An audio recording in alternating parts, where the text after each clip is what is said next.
looks like she's in a pipe.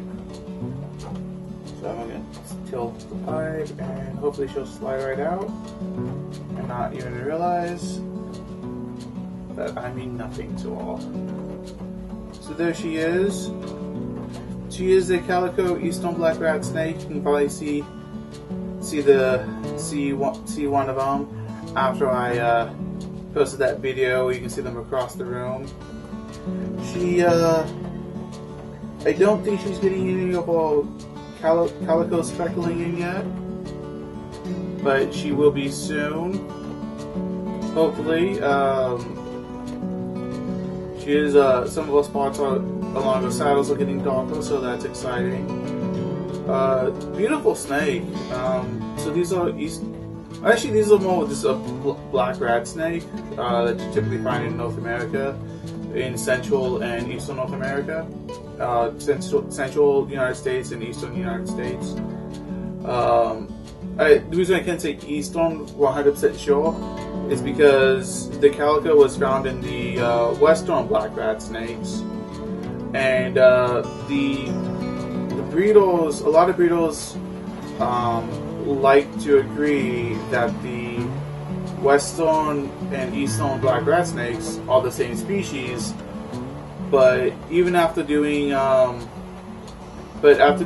genetic testing on Eastern black rat snakes, it was shown that they are actually genetically different enough to be considered different species, and if you do close examinations, they don't appear to be the same species either, even though the fact that to someone who doesn't know what they're looking for,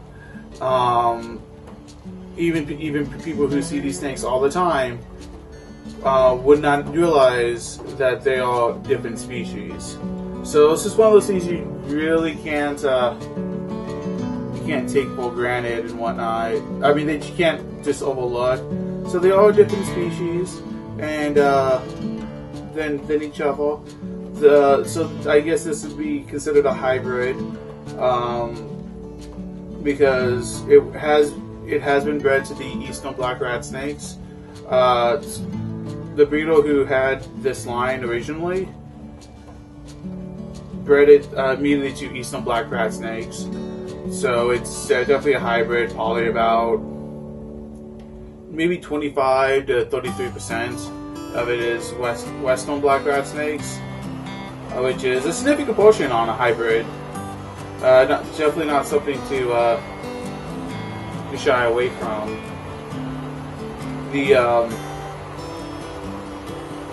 So just a beautiful snakes.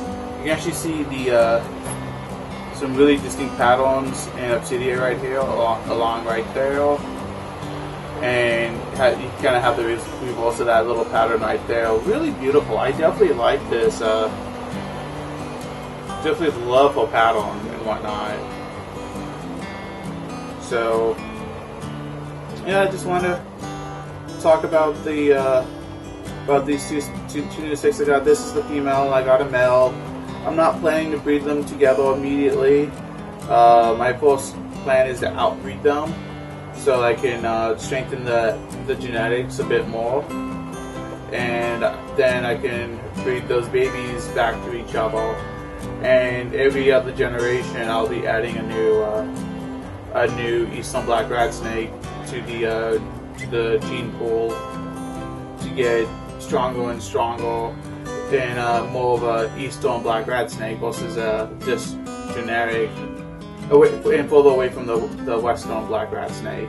This is a minor detail that that a lot of breeders of the black rat snakes really hate, the fact that they were reclassified, and the biggest problem is how they were reclassified. So, here we go. They were reclassified at a based upon genetics and location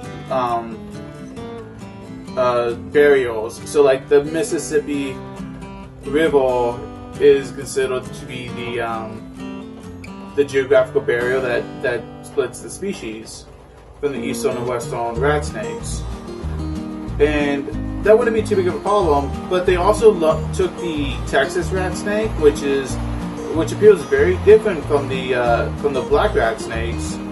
It lumped that into the same species as the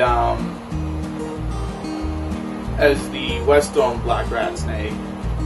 Then you had on the other side of the Mississippi, you had yellow rat snakes, you had the Everglades rat snakes, and you had the black rat snakes, and probably a couple more that were considered different, separate species by the breeders, but were all lumped into the same species after the genetic testing, the genetic analysis. So it's really a hot debate. It's not one that I would definitely push on breeders to make that change in the classifications. I personally am going to keep to the eastern black rat snakes. I do think that I believe they make the better pets, paddling wise. And yeah, this snake seems a little bit jumpy. That's because she's very young and she's not used to being handled yet. But as you can see, she is tame. She's not trying to bite me. She's not trying to get away entirely. So she's doing very good. And yeah, so right now she looks like a white snake. And as she gets older, she's going to get that calico speckling in, and she's going to get a lot of fun colors and patches. Mostly the reds and blacks. The specklings could be red and black. The speckling, and then you're going to get the saddles are going to get darker. But they're roughly going to stay that color. You're going to get a couple of reds coming in. So my goal in this breeding project is to produce eastern black rat snakes that, when they are head for all their genes, come out at looking like regular eastern black rat snakes that are completely black outside of the bellies when they get to maturity. Why did I choose to keep the eastern black rat snakes over all the other snakes? It's more of a case of like what's easier to keep.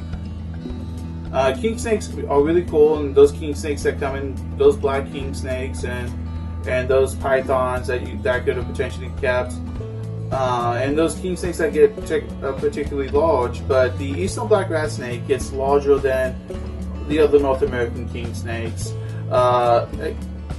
and there was a little bit of debate between the what was it called?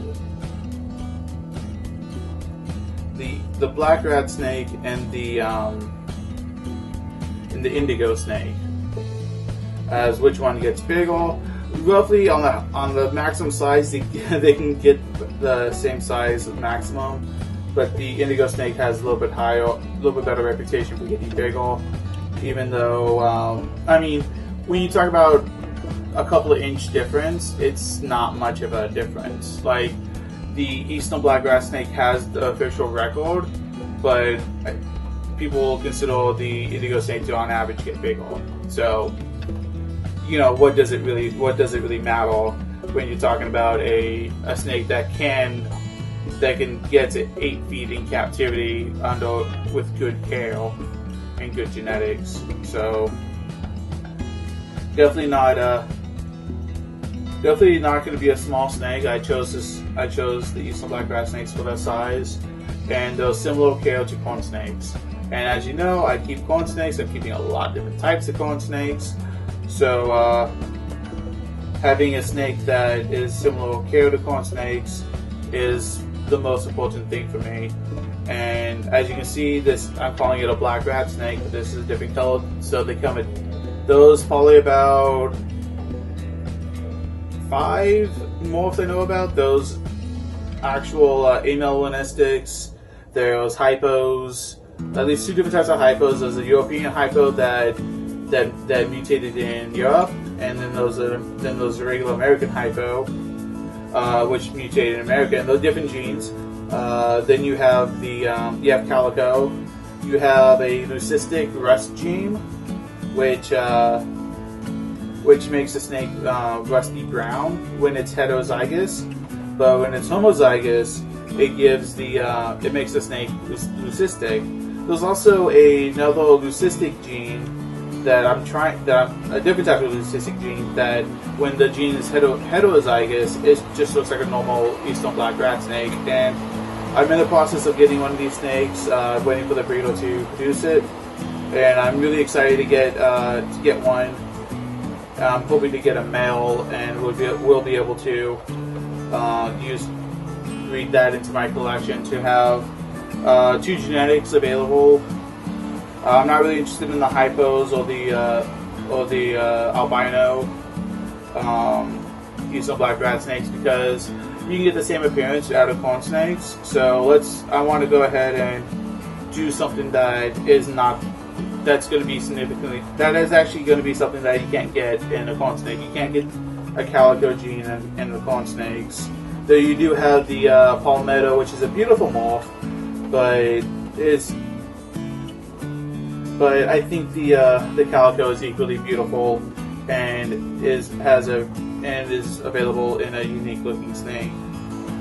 So thanks for watching. I'm gonna go ahead and put this girl back up because she's been really good, and she'll be getting fed tomorrow again. And she's on large pinkies now, and she seems to be handling those really well.